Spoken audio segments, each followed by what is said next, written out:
যাবো রথের মেলায় ঘুরতে বেসিক্যালি। আর আজকে ফেরত রথ। আমরা অনেক আগে ডিসাইড করেছিলাম যে কোনো একটা দিন যাব। তো ফিক্সড হয়েছিল যে সানডেতে আমরা যাবো, যেহেতু সানডে আমাদের কলেজ ছুটি থাকে, কিন্তু অনেক কিছু প্রবলেমের পর আমরা ওটা ক্যান্সেল করে দিয়েছিলাম। অনেক কিছু ডিসাইড করার পর আমরা ঠিক করলাম যে স্যাটারডে যাবো। তো দেখা হচ্ছে তোমাদের সঙ্গে আমরা কী করলাম, রথের মেলায় কীভাবে ঘুরলাম, মজা করলাম। বেসিক ময়শ্চারাইজার, সানস্ক্রিন এগুলো মাখি, তারপরে যদি টাইম থাকে ডিসাইড করবো কী করবো। এত লেট করি না আমি সবসময়, মানে ওখানে সবাই ওয়েট করে থাকবে আমার জন্য, আমি লেট করি কারণ একটা টাইম ডিসাইড হয়ে গেছে। ওই টাইমে আমার একটা ফ্রেন্ড ওর দুর্গাচক থেকে আসার কথা, ওই টাইমে বাসে উঠে যাবে। এবার আমি যদি টাইমে পৌঁছাতে পারি কি কেমনভাবে বুঝতে পারছি না, আমাকে রাখবে না, শেষ করে ফেলবে কথা সঙ্গে সঙ্গে। বলতে এমনি জানি তুই সবসময় লেট করি, সবাই তোর জন্য সবসময় দাঁড়িয়ে থাকে। নতুন কথা নয়, লেটটা আমার রকেই দেখে আছে। অ্যাকচুয়ালি প্রায় 1 মাস বা বেশি হয়ে গেছে আমি ভিডিও আপলোড করি, কারণ ভিডিও তো শ্যুট করা ছিল, কারণ আমার একটা বিয়ে বাড়ি পড়ে গেছিলো, তার এক কাজটা ভিডিও এডিটিং মধ্যে পড়ে আছে, বাকিটা করিনি। মাঝখানে আমার এক্সাম পড়ে গেছিলো, তো এক্সামের চক্করে আমি ইস্যু করার মতো সময় খুঁজে পাইনি।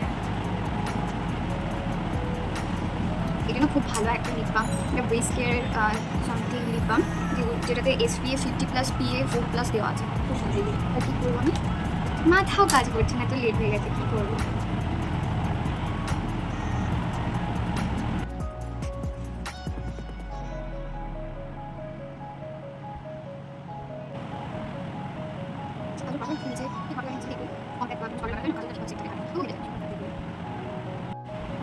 আমি কীরকম মাস্কারা, এটা মার্সের একটা মাস্কারা, যেটা খুব ভালো। ওগুলো দিক থেকে দেখাচ্ছি, হ্যাঁ এর থেকে এটা মার্সের একটা মাস্কারা, খুব ভালো। যদি বা এটা আমার ফার্স্ট টাইম, আমার দিদি সাজেস্ট করেছিল আমাকে এটা কেনার জন্য।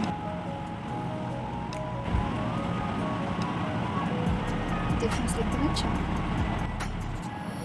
কিছুটা রেডি হয়ে গেছি, চুলটা আমি বাকিটা শোকাইনি, কারণ আমি সাধারণত হেয়ার ড্রায়ারে শোকাই না। একদম আমার হেয়ার ফল হয় প্রচণ্ড, যে কটা চুল আছে সেগুলো সব উঠে যাবে, আর তারপর এত সময় নেই আমার কাছে। মোটামুটি আমি রেডি হয়ে গেছি। এই ক্লিপটা লাগানোর রাস একটা আছে, যেটা আমার একটা পাকা উঠলি ছিল, আর বাদটা সেগুলো পরে কখনো বলবো। তো আবার তো বেরোই আমি প্রচণ্ড লেট। তোমাদেরকে একটা জিনিস দেখাই, এইটা আমার বার্থডেতে আমার স্কুলের সব থেকে কাছের ফ্রেন্ড, আমার বেস্ট ফ্রেন্ড বলতে পারো, ছোটোবেলা থেকে আমরা একসঙ্গে বড় হয়েছি, তো ওইটা আমাকে গিফট করেছিল। তো ভাবলাম এটা আমি আগে ট্রাই করিনি কখনো, এটাই ট্রাই করি একবার। খুব ভালো, তখন আমার খুব ভালো লেগেছিলো যখন এটা দেয়, আমি ওপেনিং করেছিলাম। এটা ট্রাই করে দেখছি। 1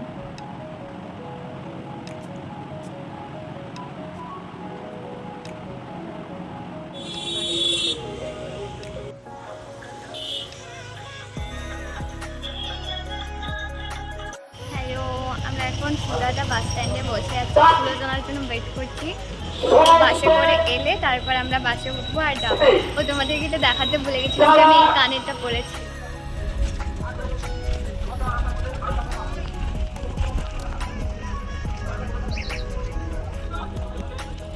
বাসের মধ্যে কাজ না থাকলে মানুষজন এইসবই করতে থাকে।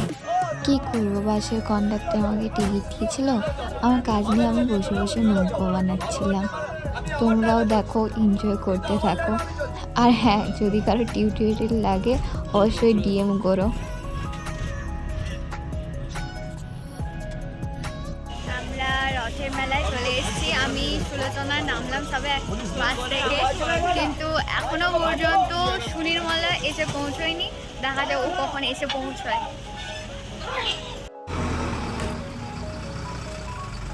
আমরা এখন হেঁটে হেঁটে সুনির্মলাকে আনতে যাচ্ছি, কারণ স্টেশন পর্যন্তই ওর টোটো আসছিল, তারপরে আর আসেনি। এই জন্যে আমরা এগিয়ে যাচ্ছি ওকে রিসিভ করার জন্য, তারপরে একসঙ্গে মিলে যাব। কত লোক যাচ্ছে, সবাই রথ টানার জন্যে।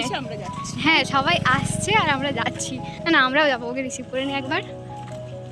সুনির্মলা এদিকে তাকাও, সুনির্মলা। ফাইনালি ও আসার পর আমরা সবাই মিলে একসঙ্গে মেলার দিকে এগোচ্ছিলাম। অ্যাকচুয়ালি শুরু থেকে এত দোকান বসেছিল যে আমরা দেখতে দেখতে মজা নিতে নিতে যাচ্ছিলাম, কিন্তু কথার মানে এতই দোকান ছিল যে কারোর পক্ষে একদিনে ঘুরে দেখা সম্ভব নয়। এবার আমরা প্রথম থেকেই দেখছিলাম আস্তে আস্তে। অ্যাকচুয়ালি মেলার বাইরে এবং রাজগড়ের যে ভেতরের সাইডে, ওখানেও অনেক দোকান বসে। আমরা তো তাও মূল মেলার মধ্যে ঢুকতে পারিনি, জাস্ট বাইরে দেখে দেখে যাচ্ছিলাম একটু একটু করে। তোমরাও দেখতে থাকো, আই হোপ তোমাদেরও খুব ভালো লাগবে।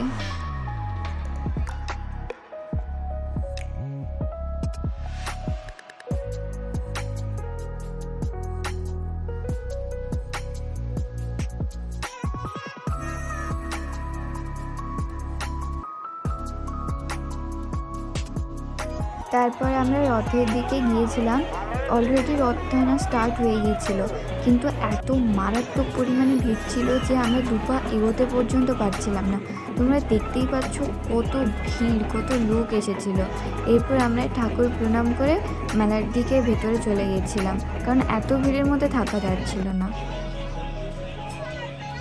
তারপর আমরা মেলার মধ্যে ঘুরে ঘুরে দেখছিলাম যে আমাদের কী কী কেনার আছে আর কী কী পছন্দ হচ্ছিল। মেলাটা প্রায় ঘুরে ঘুরে দেখছিলাম, মানে যতটুকু দেখা যায় আর কি ভেতরের দিকে। আমরা তো রাজারবাগের ভেতরে পর্যন্ত ঢুকতে পারিনি, কারণ পরে আরও ভিড় বেড়ে গেছিলো। এই দোকানটাতে খুব সুন্দর সুন্দর হ্যান্ডমেড চুড়ি এছাড়া আদার্স জুয়েলারি কালেকশন ছিল, যেগুলো আমরা দেখছিলাম একটু পরে পরে আর পছন্দ করছিলাম। কি কি কিনেছি সেটা তো তোমরা পরেই দেখতে পাবে, তার জন্য কিন্তু শেষ পর্যন্ত ভিডিওটা দেখতে হবে। পরপর এত ফুচকা দোকান দেখে আমাদেরও খুব ইচ্ছে করছিল ফুচকা খেতে, তাই মনের কথা শুনে আমরাও দাঁড়িয়ে গেছিলাম একটা ফুচকা দোকানে। তারপর আমাদের এক এক করে ফুচকা দিচ্ছিল কাকু, আর ফুচকাটা সত্যি ভীষণ এত টেস্টি ছিল, আমরা খুব মজা করে খাচ্ছিলাম। তারপরে শেষ ফুচকার জন্য আমরা কাকুর সঙ্গে একটু ঝগড়াও করছিলাম। শেষ পর্যন্ত কাকু হার মেনে আমাদের শেষে একটা করে এক্সট্রা ফুচকা দিয়েই দিল, আর আমি খুব মজা করে খাচ্ছিলাম। যাই, এটা খুব মজাভাবে স্লো মোশন ভিডিও হয়ে গিয়েছিল, কিন্তু খুব ভালো লাগছিল ফুচকাগুলো খেতে। এরপর আমরা ঘুরে ঘুরে দেখছিলাম কোন রাইডসটা চড়া যায়। সুনীলমলার সাজেশনে আমরা টোরাতে উঠেছিলাম, কিন্তু এত খতরনাক একটা এক্সপিরিয়েন্স হবে আমরা ভাবতেই পারিনি। ওঠার আগে পর্যন্ত তো খুব হাসি খুশি ছবি টবি তুলছিলাম, কিন্তু মাঝপথে আমরা এতটাই ভয় পেয়ে গেছিলাম, চিৎকার করছিলাম যে অর্ধেক রাইডস থেকে আমরা নেমে চলে আসছিলাম। এতটা পর্যন্ত তাও ঠিকঠাক ছিল। এরপর যখন এর থেকেও উপরে উঠতে থাকে আর এই ক্রসটা হতে থাকে, আপনাদের রিয়েকশনটা দেখুন। আমরা বলছিলাম আমরা আর কোনো দিনও চড়ার কথা বলবো না। এইসব কারনামা করার পর আমরা আরও একটু ঘুরে ঘুরে দেখছিলাম, কেনাকাটা করছিলাম। তারপরে খাওয়া দাওয়ারও একটা চিন্তা করছিলাম কী খাবো। তো তারপর আমরা পাপড়ি চাট ডিসাইড করলাম খাবো। পাপড়ি চাটটা সত্যিই খুব টেস্টি ছিল, দেখেই বুঝতে পারছো তোমরা। এরপরে আরও ভেলপুরি, ঠান্ডা কুলফি এগুলো ট্রাই করছিলাম আমরা। এইসব করতে করতে প্রায় অনেক সন্ধে হয়ে গেছিলো, আর যত সন্ধে বাড়ছিল মেলার মধ্যে তত ভিড় বেড়েই চলেছিল, কারণ রথ টানা অলরেডি শেষ হয়ে গেছিলো। এবার লোকজনেরা সমস্ত মেলার মধ্যে ভিড় জমাচ্ছিল। আমরা কোনো মতে ঠেলাঠুলি করতে করতে বেরোচ্ছিলাম। এরপর আমাদের স্বরাজদা এসছিল অনেকটাই লেট করে, তো স্বরাজদার সঙ্গে আমরা ঘুরছিলাম, একটু ঘোরাঘুরি করছিলাম, খাওয়া দাওয়া করছিলাম, মজা করছিলাম। তারপরে এইসব করার পর আমরা ভাবলাম না, এবার বাড়ির দিকে যেতেই হবে। তারপর বাস স্ট্যান্ডে গিয়ে দেখি আর এক কাণ্ড।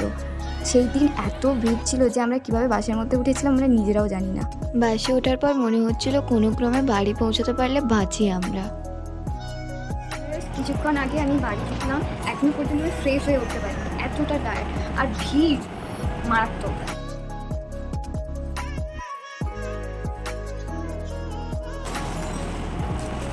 তুই এনেছি ম্যারাথন টাকা।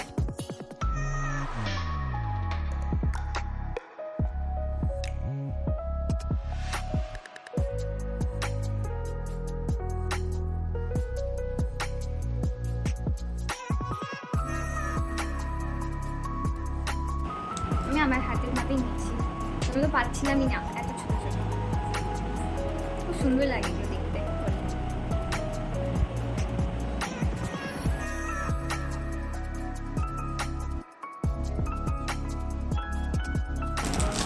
প্রায় 10টা আছে, এটা মানে 5 জোড়া আছে। আমাকে নিয়েছিল প্রথম বলেছিল 120, আমরা বলেছি যে আমরা 3 জোড়া নেবো, কিন্তু একটু কাকিমা কম করো, তাহলে আমরা 100 টাকায় পুরো নিয়েছি, ভ্যালু ফর মানি। কারণ 5 জোড়া আছে তিনটা পুরো।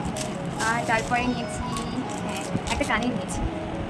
এবার কখনো যদি ট্রাই করি সন্ধ্যা শাড়ির সঙ্গে দেখা হবে, সুন্দর।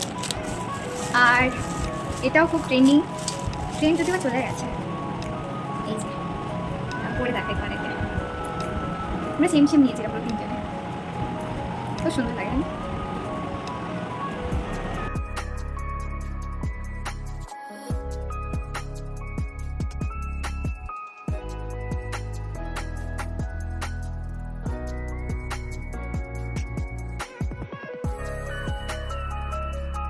আর খুব স্পেশাল জিনিস এইটা এই নিয়েছি। প্রায় আমরা 3টে দোকানে ঘুরে ফাইনালটা পছন্দ করে নিলাম।